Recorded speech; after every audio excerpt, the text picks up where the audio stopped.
In the beginning, there was the British and European Grand Prix at Silverstone. The race was staged in the presence of over 180,000 spectators and the King and Queen of the United Kingdom. It was the biggest single sporting event ever staged in England.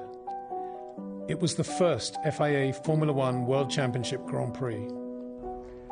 And it was painted Italian racing red. The racing red of the factory Alfa Romeo team and its drivers, the famous three Fs, Juan Manuel Fangio, Giuseppe Farina and Luigi Fagioli, and for Silverstone only, for the doughty Englishman Reg Parnell. The soundtrack of the race was the scream of the 1.5-litre straight-eight, two-stage supercharged Alfa Romeo engines.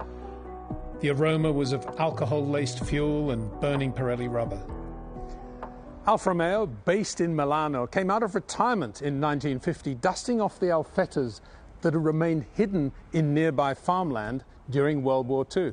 Meanwhile, Enzo Ferrari, who had managed the Alfa team preceding the war, in the decade preceding the war, had built his own cars for 1950, for drivers Alberto Ascari and Luigi Villoresi. However, for the first all-important World Championship Grand Prix, Enzo Ferrari failed to come to financial terms with the BRDC, the British Racing Drivers Club, and so didn't compete at Silverstone. Alfa's opposition, therefore, was limited to the French Gordini and Lago Talbos, to the Italian Maseratis, and to the British ERAs. The definitive race, of course, was between the Alfa drivers themselves. But the event at Silverstone on Saturday, May 13, 1950, was much more than a motor race. Fans shrugged off the war-tainted 1940s by driving, training, riding, hitchhiking, and in many cases walking to Silverstone to watch a British and European Grand Prix that marked the first round of the new FIA Formula One World Drivers' Championship. Points would be awarded down to fifth place, with an additional point for fastest lap. The sport had known European and national championships before the war. This was the start of a new World Championship, a series that would elevate Formula One to new levels of global acclaim. The flags of the nations frame a scene of intense activity on an airfield near Silverstone in Northamptonshire this bright May morning.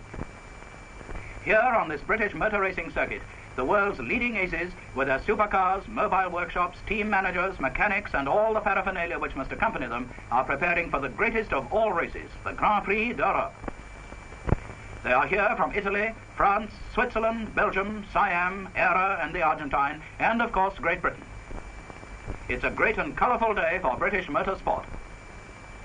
This year the Royal Automobile Club has been granted the honour of organising this Battle of the Giants, the first time ever that the title has been permitted to leave France or Italy. In the paddock, mechanics and even the drivers give the final touches to the cars, while in the shade of the marquees a suitable welcome is prepared for the vast concourse of 100,000 people who will attend the race. It's a great motorists get-together day, a day for parties, official and private. We look in for a moment at a cocktail party given by the Guild of Motoring Writers to the foreign press and officials. Colonel F. Stanley Barnes, clerk of the course, slips in to meet old friends, as does John Cobb, holder of the world's land speed record. We pick out that internationally famous figure, Earl Howe, wearing his customary cap. Others are doing themselves rather well in the food line, but while some eat and drink, the preparatory work must continue. There are the finishing touches to be applied to the stands and the scoreboards. In the paddock, where the competitors are waiting, we catch a glimpse of Bob Gerrard, one of Britain's leading drivers, discussing with his wife, Joan, plans for the race. Cuthbert Harrison, another fine ERA driver, wonders, it seems, what he should wear. The Alfa Romeo mechanics and team manager are now able to relax and smile, but only temporarily after their labours. One mechanic sends a postcard home, and greatly impressed he is by the mobile post office, which is so handily placed. But now the time draws near for the cars to be on the course. Here is France's only hope in Grand Prix racing, the big 4.5-litre unsupercharged Talbot, so much larger and heavier than the Type 158 Alfa Romeos of 1.5 litres and with two-stage supercharging. On the evidence of past form, the 8-cylinder Alfas are the fastest cars of post-war racing. They are the leading attraction today, and the spectators, they have been streaming in like this, by coach, car, motorcycle, push-bike and on foot, since early morning, to take up their vantage points all round the 2.8 miles course. Press officer Dudley Noble is harassed by all and sundry from the nation's newspapers. "I'm sorry, old chap, but there is just not a single track pass left." An early arrival is the chairman of the Guild of Motoring Writers, Basil Cardew, who discusses the race with Earl Howe. It was Giuseppe Farina, 44, who qualified on the pole at Silverstone. Nino Farina, the patrician nephew of Pininfarina, the Italian coach builder of enormous repute. Also the understudy of Tazio Nuvolari, the pre-war Italian racing hero. Giuseppe Farina was also known, however, for his aggression in the cockpit against other drivers on track. He lived a debonair, very impressive lifestyle, but he was known in the racing context perhaps most of all for his driving position, almost straight arm, relaxed, one that belied the very heavy steering of the front-engined Alfetta, but certainly one that caught the eye of a young British Formula 3 driver at Silverstone in 1950, a driver called Stirling Moss, who later modelled his style, his driving position, on that of Farina. With his light blue overalls, his white cloth cap, Farina was every bit the Italian racing hero. Next to Farina on the grid was the 52-year-old Italian Luigi Fagioli, the Abruzzi robber from the south of Italy. He'd been brilliant pre-war, drove uniquely for Auto Union and Mercedes, Ferrari and Maserati too, won the 35 Monaco Grand Prix. But by the time he came to Silverstone in 1950, he hadn't driven a racing car since 1936. Despite that 14-year layoff, he was quick out of the box. Alongside him, in light blue polo shirt and matching cloth cap, was the mercurial Juan Manuel Fangio, aged 39 and enjoying his second full season of racing in Europe. When he'd first been announced as a driver for Alfa Romeo, the Italian press had been a little bit hostile. Fangio had quietly replied, well, my father's Italian, and then he'd gone out to win the Sanremo Grand Prix in the wet, scoring a decisive win over the opposition. From then on, Fangio became a hero of the Italian racing public.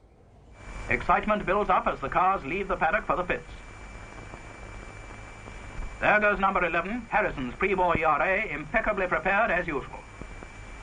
There are still last-minute adjustments to be carried out as the cars take up their positions in front of their pits. Number 23 is the British 1.5-litre four-cylinder Alta, built by that great enthusiast Geoffrey Taylor. The driver's nerves are taut, but they hide it well. These last few minutes before they go up to the starting line are the most nerve-wracking of all. Baron de Graffenried can even perform a happy jig for the benefit of Bera, the Siamese prince, who is also driving a Maserati.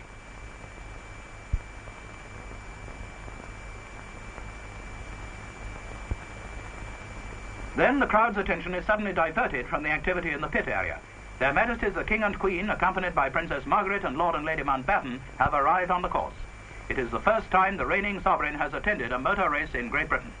The drivers are presented to the royal party. The Queen chats with Baron de Graffenried. Princess Margaret asks Bera what his chances are against the all-powerful Italian team.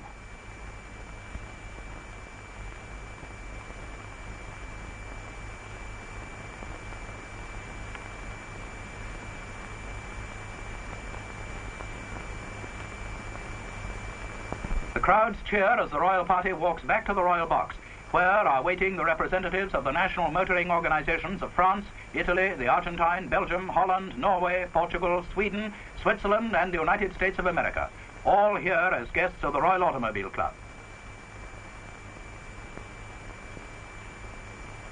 The Royal Standard flies over the course as the drivers return to their cars and officials begin to clear the course. From the start line between Abbey Curve and Woodcote, and opposite a huge grandstand on the site of today's Silverstone Heritage Centre, the new Formula One World Championship was underway.